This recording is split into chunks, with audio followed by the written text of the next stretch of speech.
Hello, YouTube. It's Black Tiger Miner here. Welcome you guys back to the Black Tiger Miner YouTube channel. Today, we're back to Caspa. And with all the FUD and the fear, uncertainty, and doubt floating around with the new SEC rulings, with a lot of the crypto exchanges being ruled as unregistered, got some new and exciting or interesting news from Caspa with some of the new developments and some of the information that you might not know about Caspa and why it's a safe security as well as Bitcoin. Uh, this is not financial advice. This is just for entertainment purposes. But I'm going to give you some reasons and some videos on the Caspa competition with some of the Bitcoin alternatives and some of the hidden jewels from the Caspa cryptocurrency. So, as usual, we're going to get to those videos later. Let's run through the numbers real quick and then we'll get to that information. So, here is the crypto bubbles, and currently Caspa is up 2.1% for the day, 1.19% in the last hour, down 7% in the last week, and down 42% for the last month. But this is about to change, so hold on to your hats, folks. So for the Caspa FYI, which is the dashboard, transactions per second is 5.6 and blocks per second is still 1.0. And the mine percent is 65.39. Current supply is 18.9 billion. And 15 hours is the next reduction. So I'm kind of anxious to see what the reduction goes to. I suspect it goes to 208. I've been asking people and no one has responded in the comments. So I'm going to have to wait and see there. And for live coin watch, saying the last hour, Caspa's up 4.52%. The last 24 hours is up 1.71%. The last 7 days, it's down 7.99%. Last 30 days, it's down 41.48%. And the last 90 days is up 28.43%. In the last year, it's up 3,640%. So, yeah, looking for a bump today or within this week after this information in these videos and how things are going with the exchanges. So, to CoinMarketCap saying that Caspa's up 2.2% in the last 24 hours. Market cap for Bitcoin is down 3.0%, and Ethereum is down 1.66%. But you can see it's slowly coming up. Even with the bad news yesterday, it dipped a little bit to 0.0146, but now it's back up to 0.015. So it's kind of where we've been for a little while in that 1.5 area. So hopefully we'll get back up to, what was this, 0.016 or 0.023. But it just takes some time, so be patient.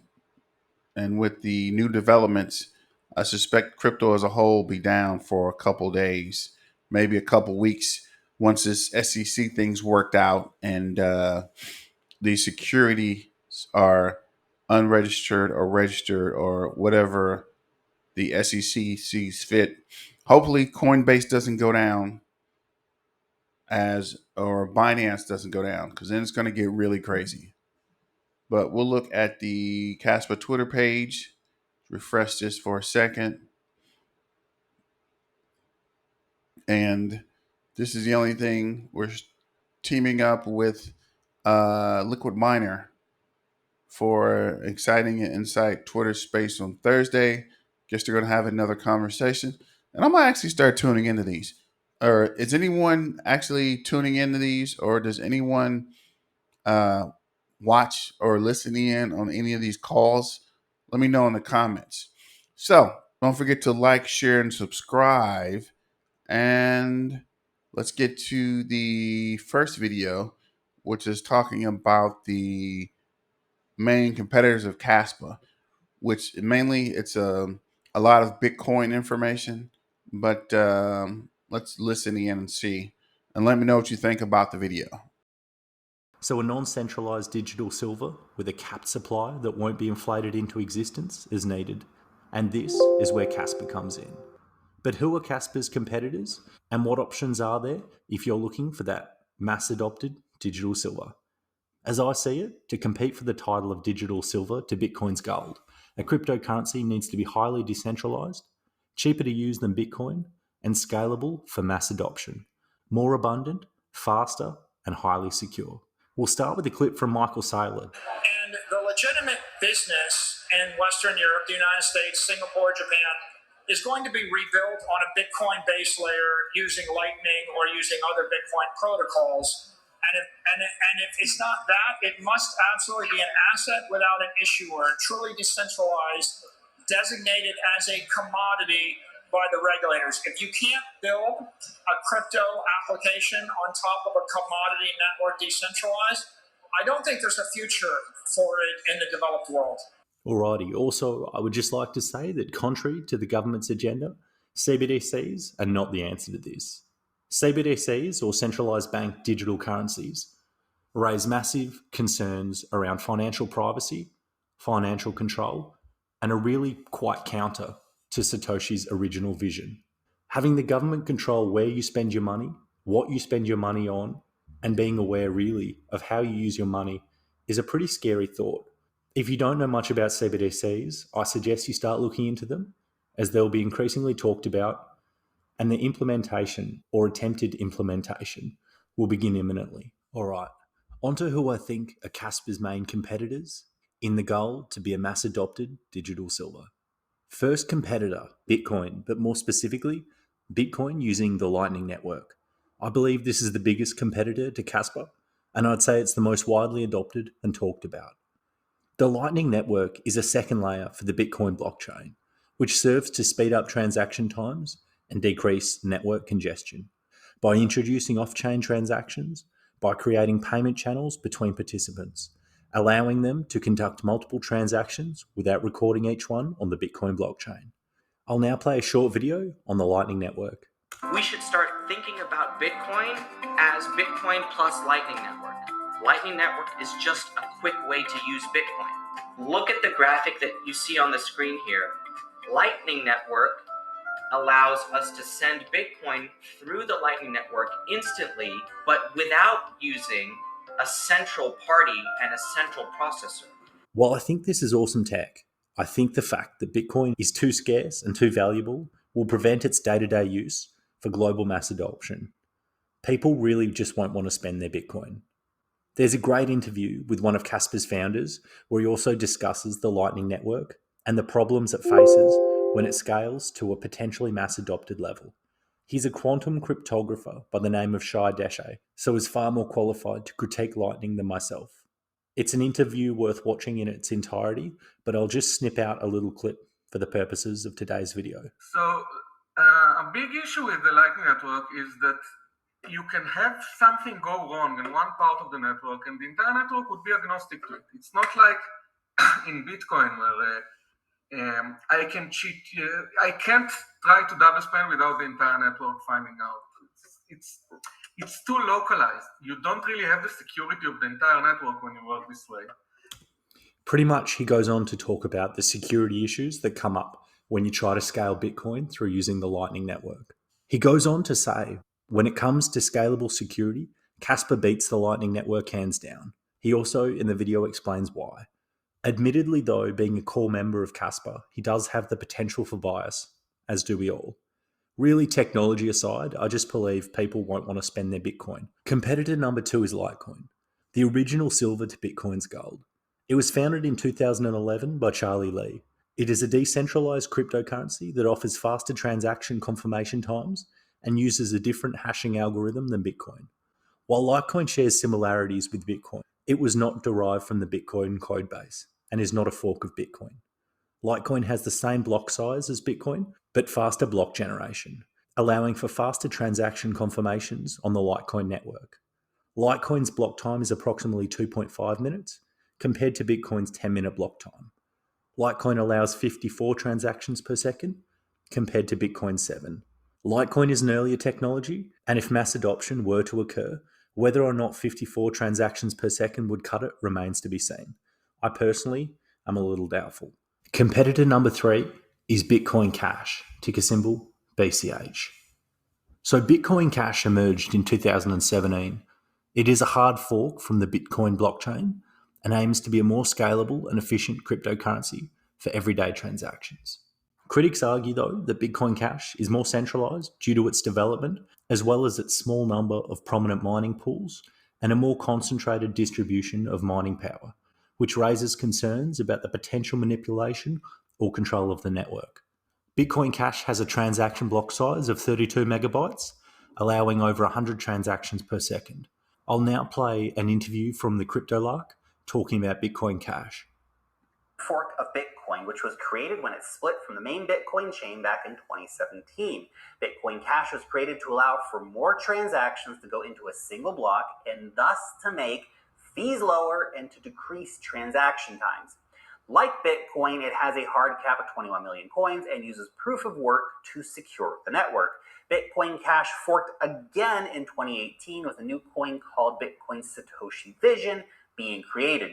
Bitcoin Cash has largely failed to gain any kind of real adoption, with very few users, little interest from merchants, critically weak support from miners, and in terms of price, trades around 1/200th of Bitcoin's price today. I personally see very little hope for it in the future. It hasn't been widely adopted, and I don't really think it poses that significant a threat to Lightning, Caspa, or even Litecoin for that matter. Here's a little bit of a look at the price chart of Bitcoin Cash.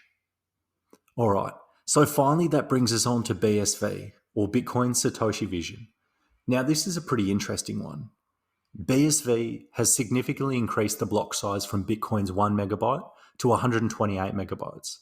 It also has an upcoming update, the Terranode Open Framework, which is set to launch and will reportedly allow BSV blockchain to process more than 100,000 transactions per second.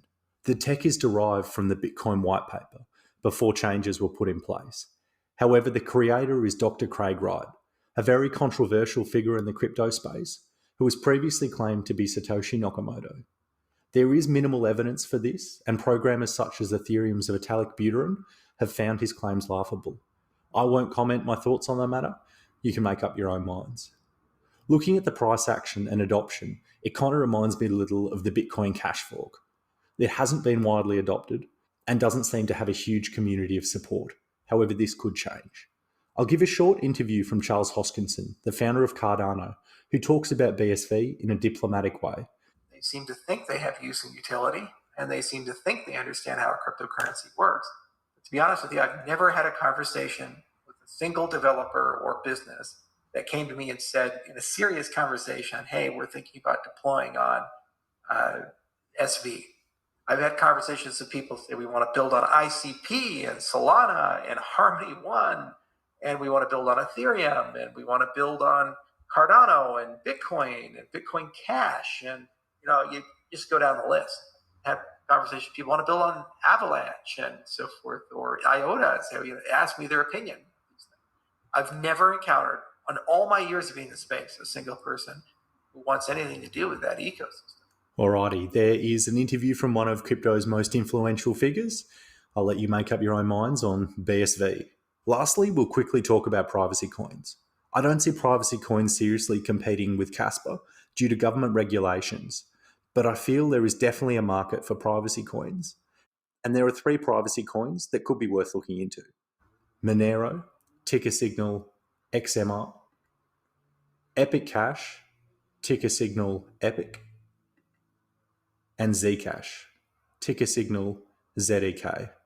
I think this is, however, a separate market being targeted rather than really vying to be that digital silver to Bitcoin's gold. All right, that's it for today. How do you think Caspa stacks up to the rest of the Bitcoin or the alternatives for fast transactions? I think Caspa's still pretty far ahead. So I think this is good news for Caspa and good news for the business applications. As you can see, none of the rest of these guys can stand up. And Caspa does have a legitimate piece of becoming the Bitcoin silver or the faster transaction for Bitcoin. Let me know what you think in the comments. Really, let's somebody say something. Some comments, something. Remember, Caspa, Caspa, Caspa. And let's go to the second video. So today we're going to be talking about Caspa. Like I mentioned, it is a proof-of-work cryptocurrency which implements the Phantom GhostDAG protocol. Unlike traditional blockchains, GhostDAG does not orphan blocks created in parallel, rather allows them to coexist and orders them in consensus. So take a look at the sort of blockchain. A normal blockchain is like 1, 2, 1, 2, just kind of goes in parallel, but you can see here, now here they have blocks that are created sort of 1, 2, 3, all created at the same time, and they kind of go and branch off from each other. So it's quite different. It allows for a much faster block time than a normal blockchain. That's pretty much all you need to know about DAG. Now, Phantom GhostDAG and also DAG Knight, all this stuff it's a little very complicated. I'm not going to dive too deep into it here. Basically, just think of it as like some of the Ethereum white paper, trying to dive into that. There's a lot of complicated stuff, and for a normal user, you don't need to understand most of it, but you do need to realize that the person that worked on the DAG Knight protocol was Jonathan Sompolinsky, and he is a very renowned sort of blockchain developer in the crypto world. So he helped, I think it was the Ethereum white paper. He helped out with various other protocols throughout the whole cryptoverse. He's extremely famous, I guess you could say, mathematician and blockchain developer. So you can see here he's created a very elaborate diagrams and stuff. I have no idea what most of this stuff is, so I'm not going to dive deep into it. But basically what it is a protocol that prevents a 51% attack on the blockchain itself. So this kind of calculations that they make here, basically what it is to prevent any attack vectors from being able to make an attack on the DAG protocol. In the past, they had issues with this on IOTA. Basically, that was the scalability issue, was because a lot of the tokens were owned by certain people, or the miners or whatever. There's a lot of issues with it. So now with the DAG protocol, with the GhostDAG protocol or DAG Knight protocol, they're able to go ahead and fix a lot of the issues that previous DAGs have had. So Caspa is a community project. It's open source. There's no central governance, no business model. So in this case, like I said, think Bitcoin, Litecoin, Monero, Grin, and Caspa. So there's no other. This isn't a proof of stake. This isn't a competitor to LF0. This isn't a competitor to Tezos. It's a straight competitor to Bitcoin, or an alternative to Bitcoin and Litecoin and Monero and all that stuff. So Litecoin, I think it's was a branch off of Bitcoin. It's like an updated branch of Bitcoin. Caspa is like a super updated version of Litecoin. Monero is a privacy enhanced sort of Bitcoin. And then you got Caspa here. I don't know what Grin is, so I have to take a look into that, see what that is exactly. Okay, Caspa was created by DAG Labs. So what makes Caspa different from any other cryptocurrency project? So far, Caspa is the only coin which achieves scalable throughput and intermediate confirmations based on simple POW principles alone. The simplicity of Caspa protocol makes it provably secure, which could not be said for any other POS coin. Which basically they're saying that other POS coins could be taken over by a crap ton of ASIC miners that team together and decide to fork Bitcoin, something like that. Caspa is able to achieve the high performance and with the fundamental rudimentary base layer coding and well understood tools. At the core, it is a very gentle and not fancy generalization of the Nakamoto Consensus. So it's very simple, very secure, and it's a competitor to Bitcoin. Okay, so it's extremely fast as well. It's like 1 second block time. So if you're going to go ahead and purchase things on, say, websites like Amazon or AliExpress or other websites that take Bitcoin, it's much faster to go ahead and use Caspa, and it's also much more secure. Okay. And when it's faster, it means it takes less time. So I think that's the kind of the end user bonus. All right. So let's take a look at one big thing about Caspa that I think that a lot of people overlook, and that's why I want to make this video kind of special, is that Caspa is very much focused on future-proofing the proof of work concept. So proof of work and proof of stake, they've been in battle for a long time.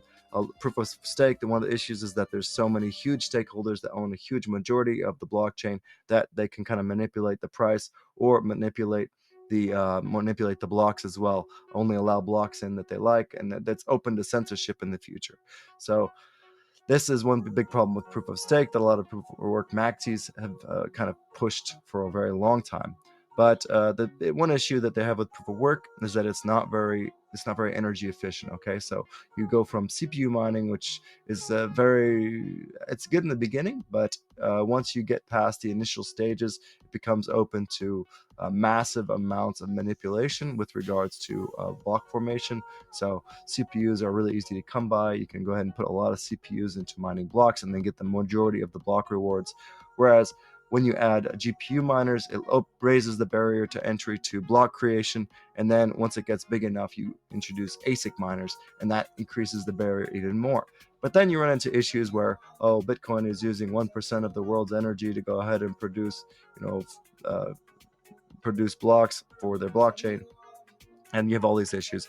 But one big thing that Jonathan Somlinski, which is one of the leaders of DAG Labs, like I said, he worked on the white paper for, I believe, Ethereum, and he's been involved in many other cryptocurrency projects. He takes a focus on moving from ASICs to another sort of optical proof of work, which optical proof of work is basically like taking the CapEx expenditures you'd have to spend on ASIC miners. It's going to still cost a lot to buy this technology, but it's going to basically be much more energy efficient. So in this regards, it's kind of like you could buy a normal CPU from Intel, or you can buy an M1 chip from Apple. This M1 chip is going to be extremely expensive, but it's going to be much more energy efficient and much faster and much more useful than a normal Intel chip. Okay, that's just kind of a basic general comparison for those of you guys who are not super technically savvy. I think that's the easiest way to kind of understand it. The optical proof of work is going to use, I think, photons as opposed to just energy. So it's going to use photons to go ahead and confirm block transactions and run the actual miner itself. So I'm not going to dive into the technological aspects of it, but let's just say that their team, the core team that is developing Caspa, is looking very deeply into the next step after ASIC mining, which will be this optical proof of work. Okay, and you guys can take a look. I'll leave an article from Cornell University regarding optical proof of work, and I believe that this is one thing that will set Caspa apart in the future. And once they actually create a chip that can mine Caspa, optical proof of work chip, then I think that Caspa could take off quite a bit. Okay, so there's like I said, the Nakamoto Consensus, the DAG Night Protocol. This is a parameterless generalization of the Nakamoto Consensus. This was created by Jonathan Somlinski, and it basically talks about different attack vectors on the DAG protocol, and then how that compares with the original Nakamoto Consensus model. Okay, so it's very, very complicated right here, so you guys can take a look at that if you want. I'm not going to dive into deep details. Here it talks about the Phantom GhostDAG. Okay.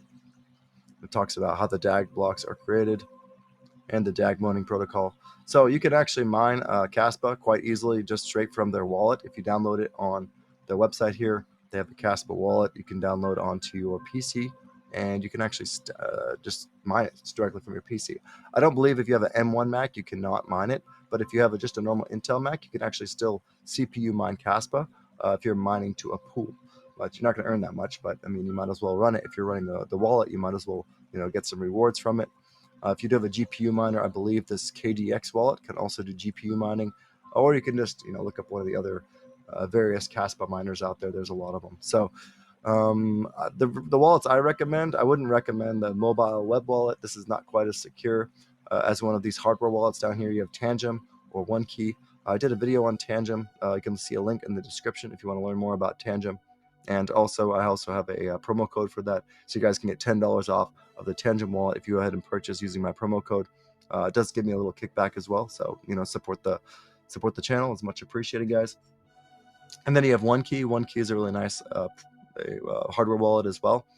Okay, I definitely do not recommend the KDX wallet for the average user. You have to download the whole wallet and do all this stuff. So if you're planning to get deep into Caspa and start mining it, I think you could use the desktop wallet or the mobile. I wouldn't use this. I wouldn't use the Caspa web mobile wallet, but I would use Tangent wallet. It's very easy to go ahead and transfer your Caspa tokens there.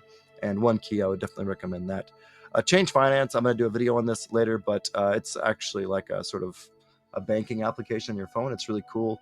It's a layer 3, so it's not necessarily a base layer bank, but yeah. Caspa exchanges, basically ignore all of these except for maybe KuCoin and Mex Global. I do like TaxBit, but there's just not enough volume to really buy anything at a decent price on it. So I would recommend KuCoin and Mex Global. You can buy $100 to $1,000 without any issue of too much slippage. So definitely the best place to buy Caspa. Taking a look at a price, this is one thing that has me really bullish on Caspa, is that it has managed to pump quite a bit during the bear market. You can see it pumped in March, which was, well, it was right after like the bear market rally I think we had for Bitcoin. And right now we're sitting right about 16 cents, or sorry, 1.6 cents. And it did come up all the way from 0.002, which is a nice, what is that, 5, 6, 7x gain, 7x gain from there to there. And then it went all the way up to here. So it was about almost a 14, 15, 16, 17x all the way up there from the lows here. And you could have gotten before it was even listed on Mex Global. You could have been mining it back in like September, October timeframe and been making a crap ton of Caspa, and then you'd be sitting in massive profits up here just from mining it. But I still think it's really early for Caspa. It's only, I think, what is it, where is it at? $250 million market cap.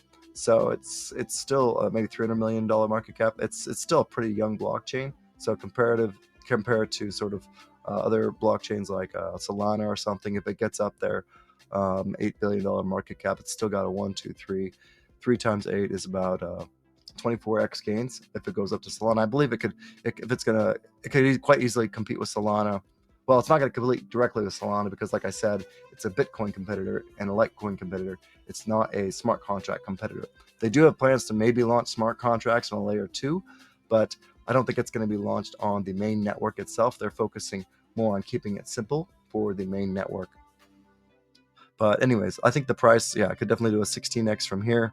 Not sure about 100x, but it's possible depending on how the whole blockchain market goes over the next couple of years. Bitcoin, the market cap goes up, then of course everything else will go up as well. So it could do up to maybe a 40x from here. Okay.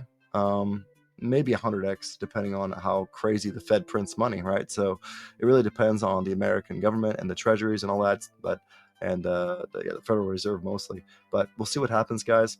I'm really bullish on this personally. I really like the idea of the GhostDAG and the Phantom GhostDAG and the DAG protocol. I think the team is doing a really good job trying to keep it decentralized and focusing also on the optical proof of work, which I think is a really cool concept. I'm going to dive deeper into that hopefully in a future video. We want to address the elephant in the room, which will be the exchanges.